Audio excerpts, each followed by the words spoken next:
கற்றதுக்கு இலவு கல்லாதது உலகளவு. அனைவருக்கும் வணக்கம். நாம இன்னைக்கு இந்த வீடியோல என்ன பார்க்க போறோம்னா திருக்குறள் பார்க்க போறோம். திருக்குறள்ல அறத்துப்பால்ல இல்லறவியல் 9வது அதிகாரத்துல இருக்கக்கூடிய விருந்தோம்பல் அப்படிங்கிற அதிகாரத்தை தான் நாம இப்போ இந்த வீடியோல பார்க்க போறோம். முதல்ல விருந்தோம்பல்னா என்ன? நம்ம வீட்டுக்கு பொருளோ உணவோ கேட்டு வரவங்களுக்கு நம்மகிட்ட இருக்க பொருளை உணவை கொடுத்து அவங்கள போற்றுறது தான் விருந்தோம்பல். சரியா? விருந்தோம்பலை நாம எப்பவுமே தமிழர்கள் கடைபிடிப்போம். திருவள்ளுவர் விருந்தோம்பல் அப்படிங்கிற அதிகாரத்துல விருந்தோம்பலை பத்தி உயர்வாக சொல்லியிருக்காங்க. எப்பவுமே நாம விருந்தோம்பலை கைவிடக்கூடாது அப்படிங்கிறதையும் சொல்லியிருக்காங்க. என்ன சொல்லியிருக்காங்கிறத நாம இப்போ குறள் வழியா பார்க்கலாம். முதல் குறள், இருந்தோம்பி இல்வாழ்வதெல்லாம் விருந்தோம்பி வேளாண்மை செய்தற் பொருட்டு. இருந்தோம்பி இல்வாழ்வதெல்லாம் விருந்தோம்பி வேளாண்மை செய்தற் பொருட்டு. இருந்தோம்பி அப்படின்னா இருந்து, ஓம்பினா காத்தல். சரியா? இருந்து காக்குறது. இல் வாழ்வதெல்லாம் அப்படின்னா இல்லற வாழ்க்கைய நாம இருந்து பொருட்கள் எல்லாத்தையும் காத்து இல்லற வாழ்க்கையை வாழ்வது எதுக்குன்னா விருந்தோம்பி விருந்தினரை வரவேற்று வேளாண்மை அப்படின்னா உதவி செய்தல். சரியா?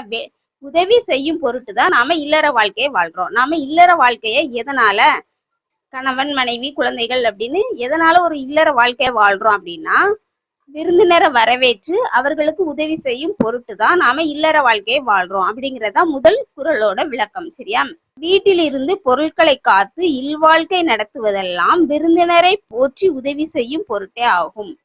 இதோட பொருள் பார்க்கலாமா? ஓம்புதல் அப்படின்னா காத்தல், வேளாண்மை அப்படின்னா பிறருக்கு உதவுதல். அடுத்த குறள் பார்க்கலாம். விருந்து புறத்ததா தானுண்டல் சாவா மருந்தெனினும் வேண்டற் பாற்றன்று. விருந்து புறத்ததா தானுண்டல் சாவா மருந்தெனினும் வேண்டற் பாற்றன்று. சரியா? அதாவது விருந்து இந்த இடத்துல விருந்துங்கிறது எதை குறிக்குதுன்னா விருந்தினரை குறிக்கு. சரியா? பொதுவா விருந்து அப்படின்னா உணவளிச்சு உபசரிக்கிறத தான் விருந்துன்னு சொல்லுவோம். ஆனா இந்த இடத்துல எதை விருந்துன்னு சொல்றாங்கன்னா விருந்தினரை தான் விருந்து அப்படின்னு சொல்றாங்க. சரியா? விருந்தினரை புறத்ததா தானுண்டல், அதாவது நம்ம வீட்டுக்கு வெளியில நிக்க வச்சுட்டு நாம ஒரு நம்ம சாவை தடுக்கக்கூடிய ஒரு மருந்தை சாப்பிடுறோம் அப்படின்னா கூட அதுவுமே விரும்பத்தக்கது அன்று. சரியா?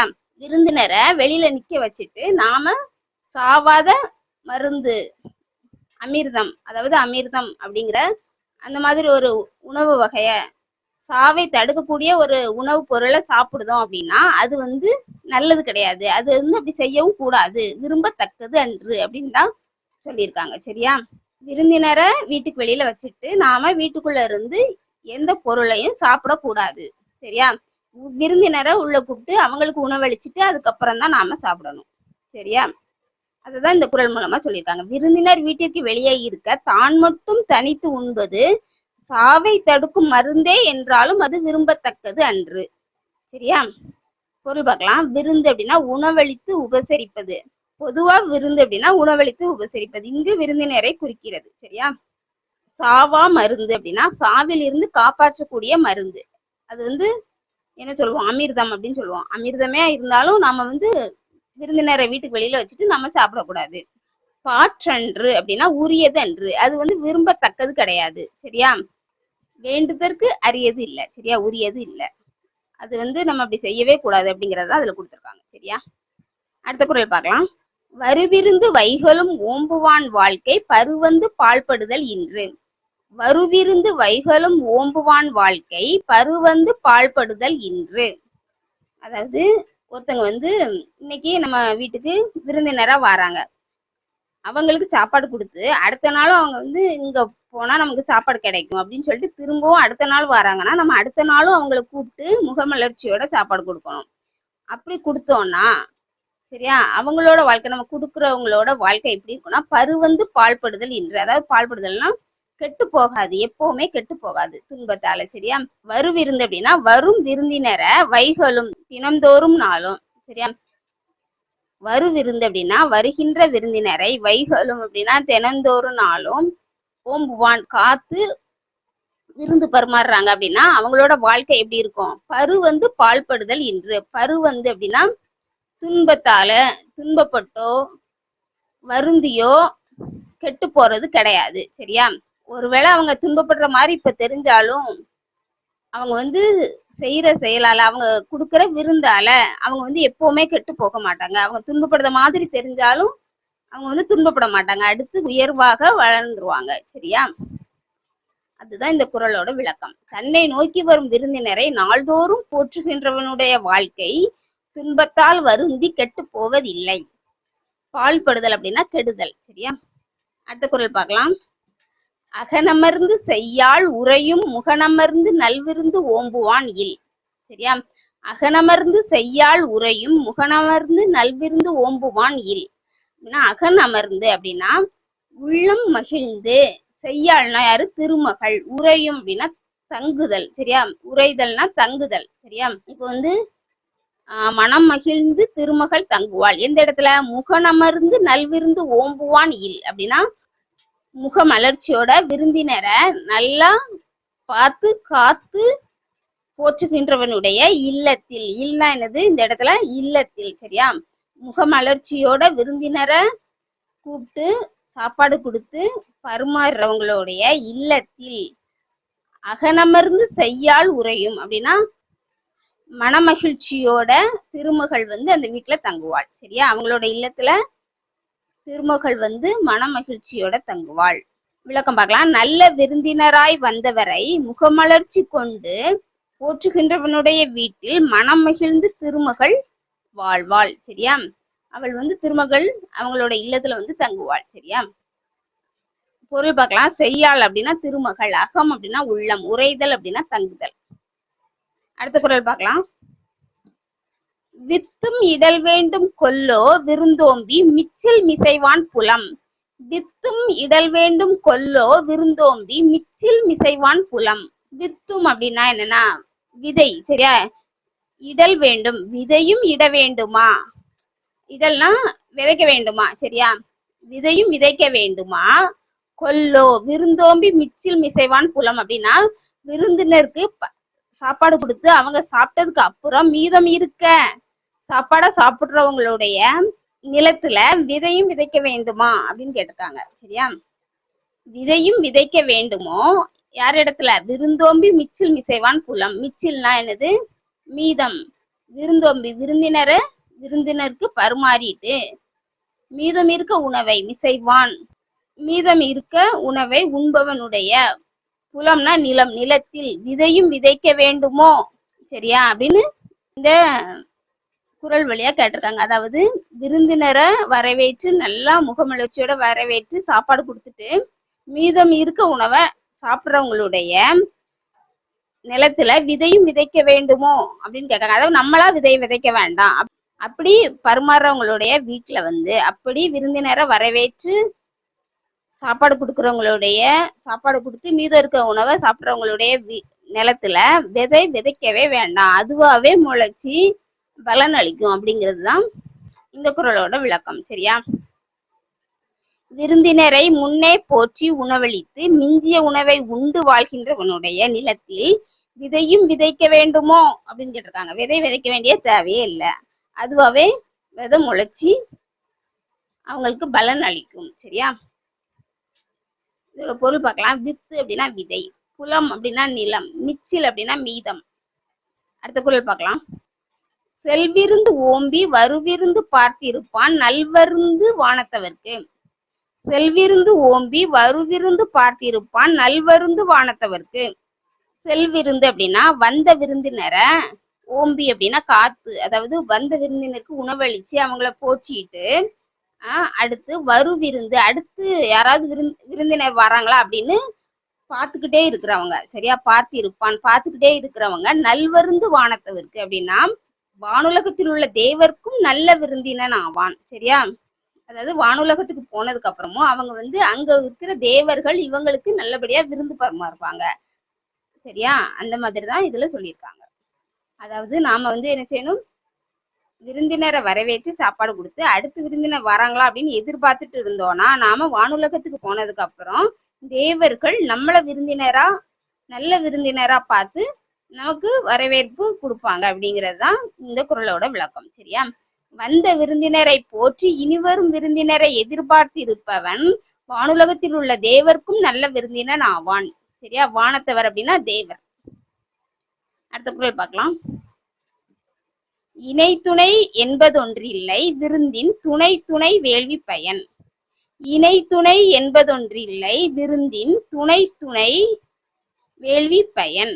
அதாவது இந்த விருந்தோம்பல், அதாவது விருந்தினரை வரவேற்று சாப்பாடு கொடுக்குறது, அதுதான் விருந்தோம்பல். அந்த விருந்தோம்பலை நம்ம போற்றி காத்தோம்னா நமக்கு என்ன பயன் கிடைக்கும் அப்படிங்கறதான் இதுல சொல்லியிருக்காங்க.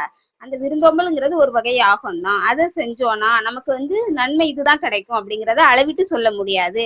அது விருந்தோட அளவை பொறுத்தது தான். அது நாம எவ்வளவு விருந்தினரை வரவேற்றிருக்கோம், எந்த அளவுக்கு வரவேற்றிருக்கோம், எப்படி முக மலர்ச்சியோட வரவேற்றிருக்கோம் அப்படிங்கிறத வச்சுதான் நம்மளோட பயனின் அளவும் இருக்கும் அப்படிங்கறதுதான், நன்மையின் அளவும் இருக்கும். அதாவது பயன் நன்மை அதோட அளவும் இருக்கும் அப்படிங்கறதுதான் இந்த குறள் வழியா நமக்கு சொல்லியிருக்காங்க. சரியா? விருந்தினரை பேணுவதும் ஒரு வகை ஆகமே.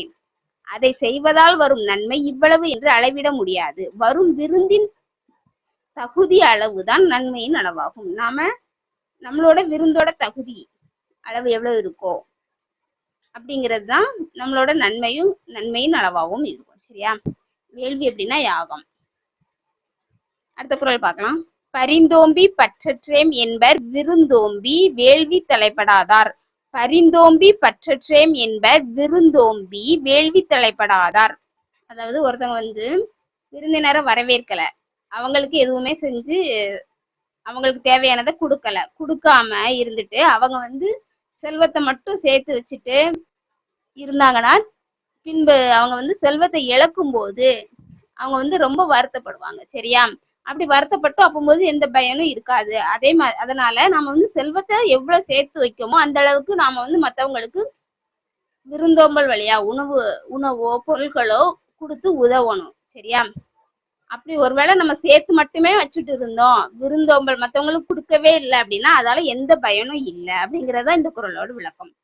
விருந்தினரை ஓம்பி அந்த வேள்வியில் ஈடுபடாது. அதாவது விருந்தினரை காத்து அவங்களுக்கு தேவையானதை செஞ்சு அந்த மாதிரி வேள்வியில ஈடுபடாது பொருட்களை வருந்தி காத்து, அதாவது பொருட்களை மட்டும் காத்து வச்சிருந்தோம்னா பற்றுக்கொடு இழந்தோமே என்று வருந்துவர். அதாவது பின்னாடி இழந்துட்டாங்கன்னா ரொம்ப வருத்தப்படுவாங்க. சரியா? அப்போது நம்மளால கொடுக்க முடியல, அப்போது நம்ம கொடுக்காம விட்டுட்டோம், இப்போ நம்ம இழந்துட்டோம், அதுக்கு நம்ம கொடுக்கே செஞ்சிருக்கலாம் அப்படின்னு அவங்க வருத்தப்படுவாங்க. அந்த வருத்தம் வரக்கூடாதுங்கிறதுக்காக அதுக்கு முன்னாடியே நம்மள்கிட்ட வேணும் அப்படின்னு கேட்டு வரவங்களுக்கு விருந்தோம்பலா நாம செஞ்சு கொடுக்கணும். சரியா? அதாவது முழு மனசோட செஞ்சு கொடுக்கணும். வேள்வி அப்படின்னா யாகம். சரியா? அடுத்த குறள் பார்க்கலாம். உடைமையுள் இன்மை விருந்தோம்பல் ஓம்பா மடமை மடவார்க்கண் உண்டு. உடைமையுள் இன்மை விருந்தோம்பல் ஓம்பா மடமை மடவார்க்கண் உண்டு. சரியா? உடைமையுள் இன்மை அப்படின்னா என்ன? உடைமைனா என்ன? நம்மள்கிட்ட இருக்க பொருட்கள், செல்வங்கள் எல்லாமே. சரியா? அந்த செல்வங்கள்ல வறுமை. இன்மைனா என்னது? வறுமை. சரியா? செல்வங்கள்ல வறுமை, செல்வந்தன் ஒருத்தர் செல்வ நிலையில உள்ள வறுமை அப்படின்னா என்ன அப்படிங்கிறத அந்த குறள்ல கொடுத்துருக்காங்க. செல்வ நிலையில் உள்ள வறுமை என்பது விருந்தோம்பல் ஓம்பா மடமை மடவார்க்கண் உண்டு. அதாவது ஒருத்தர்கிட்ட செல்வம் அதிகம் இருக்கு, ஆனா அவங்க விருந்தோம்பலை போற்றவே இல்லை அப்படின்னா அது மடமை அப்படின்னு சொல்லுவாங்க. மடமைனா என்னது? அறியாமை. ஒருத்தட்ட செல்வம் அதிகம் இருக்கு, ஆனா அவங்ககிட்ட கொடுக்கறதுக்கு மனசே இல்லை அப்படின்னா அது ஒரு வகை அறியாமை அப்படின்னு சொல்லியிருக்காங்க. சரியா? அடுத்து அந்த அறியாமை யாருக்கிட்ட இருக்கும்? அறிவில்லாதவர்கள்ட்ட தான் இருக்கும். சரியா? மடவார் அப்படின்னா அறிவற்றவர். மடவார்க்கண் உண்டு அப்படின்னா அது யார்கிட்ட இருக்கும்? அந்த மாதிரி அறியாமை யார்கிட்ட இருக்கும்? அறிவில்லாதவர்கள்ட்ட தான் இருக்கும் அப்படின்னு சொல்லியிருக்காங்க. சரியா? உடைமையுள் இன்மை விருந்தோம்பல் ஓம்பா மடமை மடவார்க்கண் உண்டு.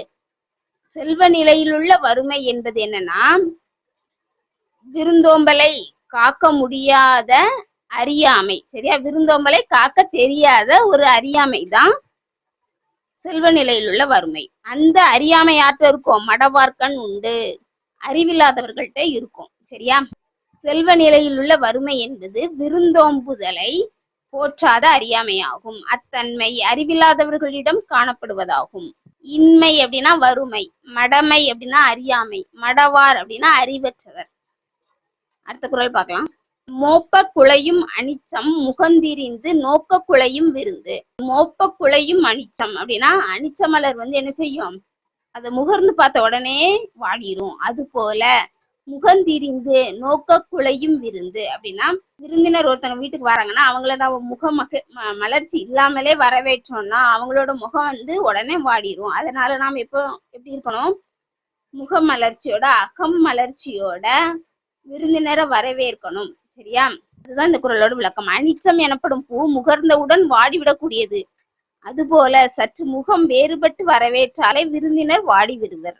மோப்பம் அப்படின்னா மோந்து பார்த்தல், முகந்திருந்து அப்படின்னா முகம் வேறுபட்டு, அனிச்சம் அப்படின்னா ஒரு மென்மையான மலர், குழையும் அப்படின்னா வாடும். சரியா? நாம இந்த 10 குறள்கள்லையுமே விருந்தோம்பலை பத்தி படிச்சிருக்கோம். சரியா? தமிழர்களோட பண்பாடே விருந்தோம்பல் தான். அது நம்ம கிட்ட எல்லார்கிட்டயுமே இருக்கிற விஷயம்தான். ஆனா என்ன, நம்ம அதை வெளிப்படுத்தாம இருக்கோம். இவ்வளவு நாளும் அதை வெளிப்படுத்தி கண்டிப்பா விருந்தினரை வரவேற்று அவங்களுக்கு தேவையானதை செஞ்சு கொடுக்கணும். சரியா? முதல்ல நம்ம கிட்ட இருக்கிறது மற்றவங்களுக்கு தேவையான இருந்ததுன்னா நம்ம கொடுத்து பழகணும். அதுதான் விருந்தோம்பல். இந்த காணொலியை பார்த்த எல்லாருமே விருந்தோம்பலை ஆதரித்து நம்மளோட வாழ்க்கையும் சிறப்பாக வளர்ச்சியடைய வைப்போம். சரியா? இந்த காணொலியை பார்த்த அனைவருக்கும் நன்றி.